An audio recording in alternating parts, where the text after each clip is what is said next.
கொஞ்சம் முட்டைக்கோசு குடமிளகாய் இருந்தது, அதை போட்டு பொரியல் பண்ணிட்டேன்.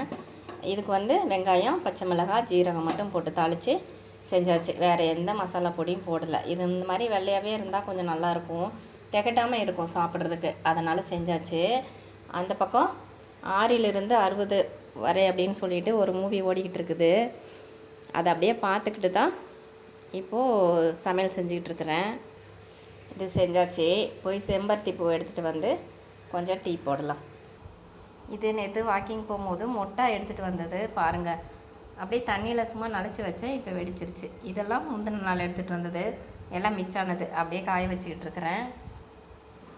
சின்ன வயசில் இந்த படத்தை பார்த்து எடுத்தால் முறையாக சந்தோஷப்பட்டேன். அப்பா நம்ம கூட எதுங்களும் பிறக்கலை அப்படின்ட்டு. நான் ஒரே பொண்ணு தான் எங்கள் அப்பா அம்மாவுக்கு. தண்ணி கொதி வந்துருச்சு, செம்பருத்தி பூவை போட்டுக்கலாம், அவ்வளோதான். இதை வடிகட்ட வேண்டியதுதான்.